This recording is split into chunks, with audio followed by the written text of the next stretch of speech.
Morning students, myself Yogendra Tyagi. Today we will discuss chapter 6 factorization. 9x square plus 2xy, these are expression. 9x square and 2xy are two terms. Two terms are 9x square and 2xy.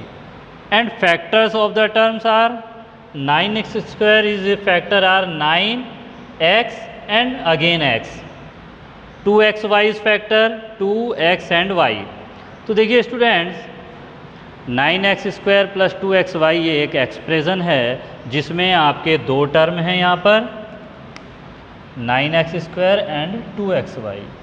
इन दोनों terms के देखिए factor हैं, numerical जो factor है उसका factor है 9x square x and x, 2xy 2x and y। Clear students? तो factorisation chapter में हम जो भी टर्म्स या एक्सप्रेशन हमें दी होगी उसके हमें फैक्टर फाइंड करने हैं, और फैक्टर फाइंड करने के लिए सबसे पहला जो मेथड है वो है HCF फाइंड करना। तो देखिए student, find HCF। First find the factors of each term. Example this, each term के हमने फैक्टर फाइंड किए। Second, then multiply the common numeric and literal coefficients of each term. जो भी हमारे न्यूमेरिकल और लिटरल मीन्स जो variable हैं उनका जो भी मल्टीप्लाई करने पर आता है वो टर्म्स हमें फाइंड करने हैं। And last, the resultant term is the HCF of given term. जो लास्ट में हमारा रिजल्ट आएगा मल्टीप्लाई करने के बाद वही हमारा HCF होगा। एज ए एग्ज़ाम्पल देखिए स्टूडेंट्स, हमने इस टर्म के फैक्टर हैं 9x एंड x, यहाँ पर भी देखिए 2x एंड y। अब इन दोनों में देखिए क्या चीज़ ऐसा है न्यूमेरिक जो कि दोनों में कॉमन है, और दोनों में कॉमन क्या है? x। तो x जो है वो इसका कॉमन फैक्टर है, या हम कह सकते हैं हाईएस्ट कॉमन फैक्टर है इस एक्सप्रेशन का। मींस इन दोनों टर्म्स में x जो है वो एक HCF मतलब हाईएस्ट कॉमन फैक्टर है। So clear students? अब हम आगे एक्सरसाइज 6.1 के जो क्वेश्चन हैं उन पर हम डिस्कस करेंगे। स्टूडेंट्स 6.1 एक्सरसाइज का फर्स्ट क्वेश्चन देखिए, find the HCF। Question number 1 में हमें जो भी टर्म्स हैं स्टूडेंट गिवन हैं उनका हमें HCF फाइंड करना है। सबसे पहले हम इनके फैक्टर फाइंड कर लें। 3x, देखिए स्टूडेंट जो 3x टर्म है इसके फैक्टर हुए 3 मल्टीप्लाई x, 12, 2 मल्टीप्लाई 2 मल्टीप्लाई 3, 2 2 जा 4, 4 3 जा 12। तो देखिए ये फैक्टर हो गए हमारे 3x एंड 12 के। अब इन दोनों में कौन से ऐसे फैक्टर हैं स्टूडेंट जो दोनों में ही शामिल हैं? तो देखिए यहाँ पर ये 3 और इस टर्म का भी 3, ये दोनों ही यहाँ शामिल हैं। इसमें भी 3 फैक्टर शामिल है और यहाँ भी 3 फैक्टर शामिल है। तो HCF क्या हुआ student? HCF equal to 3। Clear students? देखिए नेक्स्ट हम एक और एग्जांपल देखें। क्वेश्चन नंबर फर्स्ट का सी पार्ट, यहाँ हमारे पास 3 टर्म हैं स्टूडेंट, 12y स्क्वायर।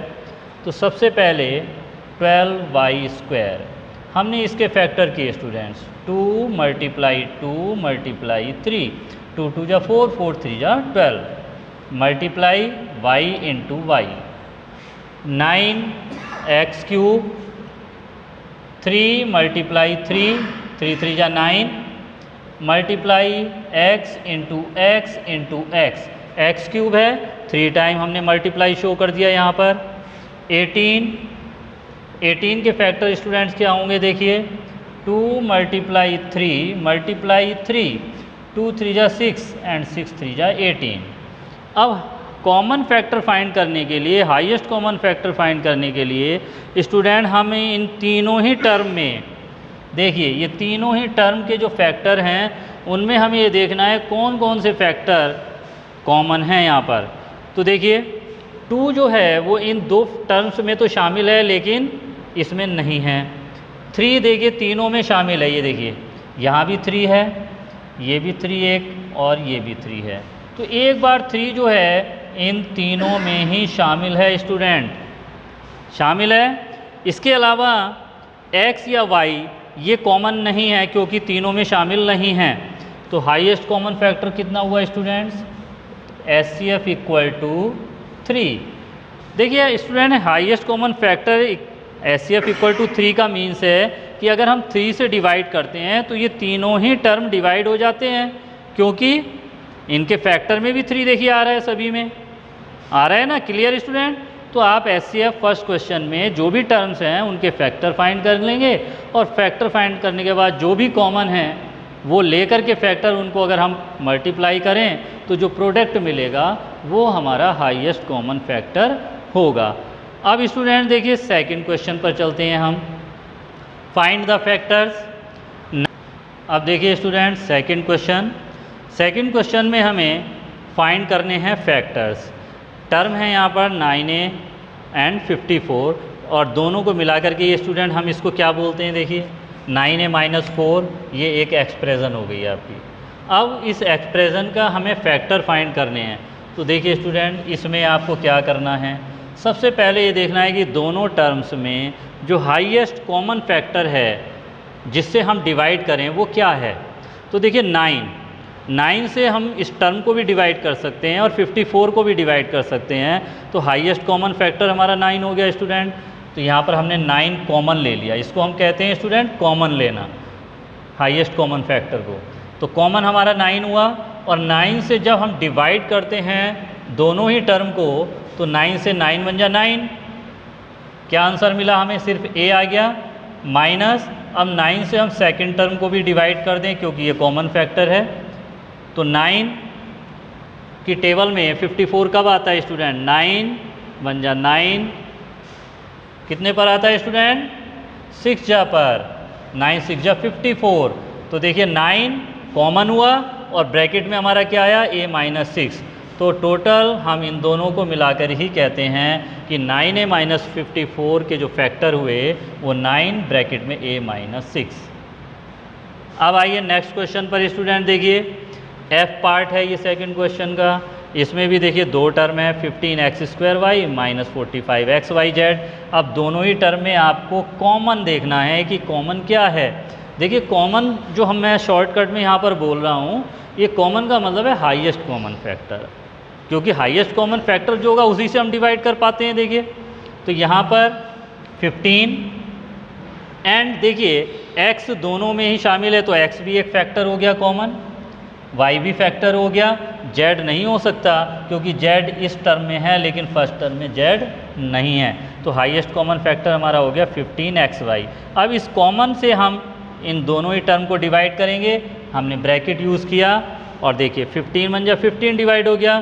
तो यहाँ पर क्या बचा? ओनली x माइनस 15xy से अब इसको भी डिवाइड किया, 15 3 जा 45, xy से xy डिवाइड हो गया, यहाँ पर क्या बचा स्टूडेंट? z।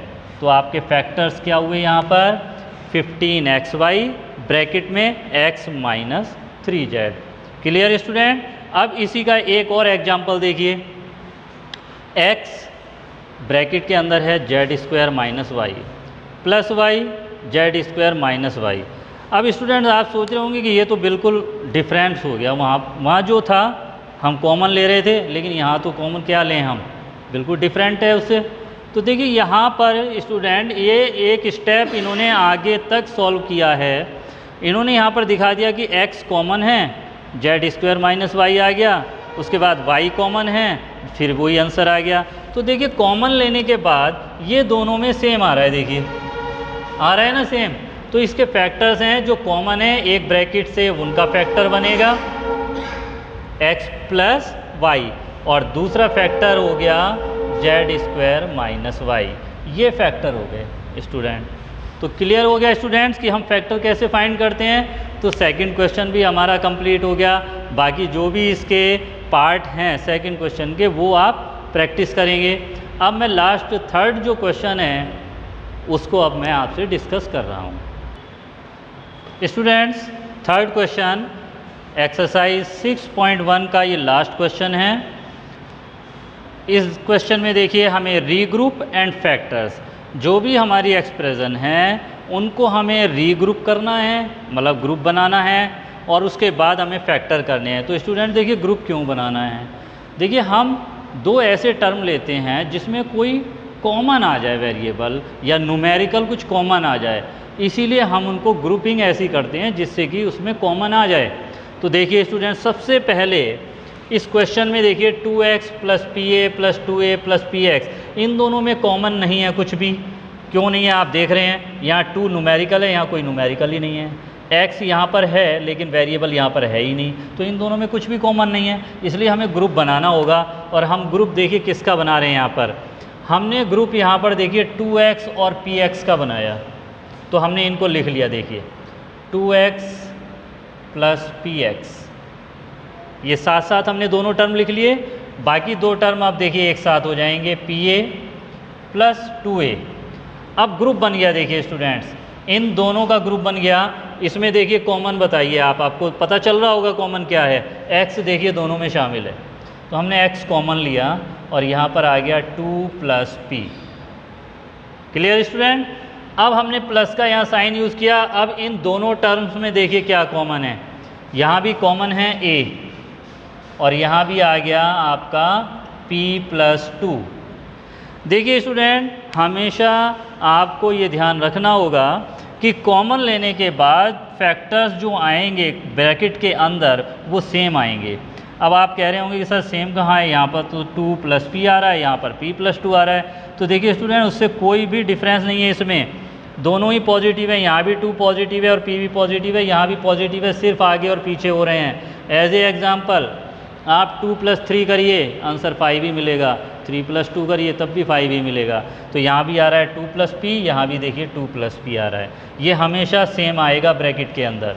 अब देखिए आपके फैक्टर हो गए, एक फैक्टर तो बना आपका जो कॉमन है x + a से, क्लियर, और एक फैक्टर जो आपके ब्रैकेट के अंदर सेम आया है वो बन गया आपका p + 2। क्लियर स्टूडेंट, तो देखिए हमने रीग्रुप किया, पहले रीग्रुप करने के बाद कॉमन लिया और लास्ट स्टेप हमारा क्या है, कॉमन लेने के बाद हमें फैक्टर मिल गए यहाँ पर। अब देखिए स्टूडेंट ये जो फैक्टर मिले हैं अगर आप इन दोनों को मल्टीप्लाई करते हैं तो आपको सेम यही आंसर जो ऊपर आपका है, इन ये टर्म्स आपको मिल जाएंगे अगर आप चेक करना चाहें तो। यहाँ तक क्लियर हुआ स्टूडेंट्स। अब आइए जी पार्ट पर। देखिए स्टूडेंट यहाँ रीग्रुप करें हम, देखिए यहाँ पर कॉमन पहले से लिया हुआ है x + 2, लेकिन यहाँ क्या कॉमन होगा, यहाँ तो कुछ भी कॉमन नहीं है। तो जहाँ कुछ भी नहीं है 1 तो हमेशा ही कॉमन होता है स्टूडेंट, 1 से तो आप किसी को भी डिवाइड कर सकते हैं। तो यहाँ आपने 1 कॉमन लिया और ये देखिए सेम आ गया ब्रैकेट में x + 2 x + 2, तो आपके फैक्टर क्या हुए, x + 1 एंड x + 2। x + 1 जो कॉमन है आपके और जो ब्रैकेट में सेम आया एक फैक्टर वो हो गया, तो 2 फैक्टर हो गए। क्लियर हुआ स्टूडेंट, तो आप समझ में गए होंगे कि किस तरह से हम रीग्रुप करेंगे और उसके बाद किस तरह से फैक्टराइजेशन करना है। अब देखिए इसी का h पार्ट देखिए स्टूडेंट, xy ब्रैकेट के अंदर a² + b² -ay x² + y²। अब यहाँ पे ग्रुप भी नहीं बन रहा है स्टूडेंट और ना कुछ ऐसा दिख रहा है कि कुछ कॉमन है। तो सबसे पहला काम है हमें कि जो हम ब्रैकेट हैं इनको हम पहले ओपन कर दें।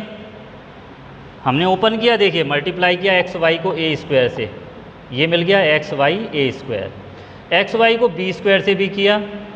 अब हम इधर आगे देखिए ab से इसको किया, ये मिला, ab से हमने y² को किया, ये टर्म मिल गया। अब हमारे पास 4 टर्म हो गए स्टूडेंट।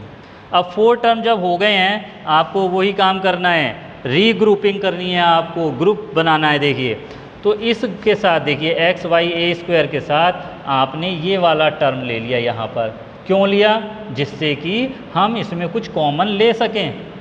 और इसके साथ आपने इस वाले को लिया, तो देखिए एक ग्रुप तो आपका ये बना स्टूडेंट और एक ग्रुप ये बन गया आपका। अब इस ग्रुप में देखिए कॉमन ax है, ये आंसर मिला आपको। इधर आपने -y भी लिया। अब माइनस क्यों लिया स्टूडेंट, अब आप सोच रहे होंगे कि सर ने प्लस ही क्यों नहीं लिया। अगर हम प्लस ले रहे थे तो हमारे ये जो टर्म्स हैं ये सेम आ रहे थे, लेकिन इसमें साइन का डिफरेंस था, ये पॉजिटिव आ रहा था जबकि यहाँ पर ये निगेटिव है, और ये निगेटिव आ रहा था जबकि यहाँ ये पॉजिटिव है। तो हमने इसलिए यहाँ पर माइनस साइन लिया, जिससे कि अंदर वाले जो भी हैं हमारे आंसर उसके भी साइन चेंज होके सेम आ गया। देखिए ये माइनस बी एक्स प्लस ए वाई, तो इसलिए यहाँ पर हमने माइनस वाई भी कॉमन लिया। और उसके बाद लास्ट में आपको पता ही है जो कॉमन है, एक फैक्टर ये बना, एक दूसरा फैक्टर ये बन गया। Clear student? तो देखिए स्टूडेंट यहाँ पर 6.1 में एचसीएफ फाइंड करना, मतलब कॉमन फैक्टर फाइंड करना, और उसके बाद रीग्रुप करना, फैक्टर फाइंड करना, हमने सब कुछ यहाँ पे डिस्कस किया। समझ में आ गया होगा, क्लियर हो गया होगा, मुझे नहीं लगता कोई प्रॉब्लम होगी आज आपको। तो आज आपका यही वर्क है कि आप 6.1 को आज कंप्लीट कर लें। Thank you very much, have a nice day.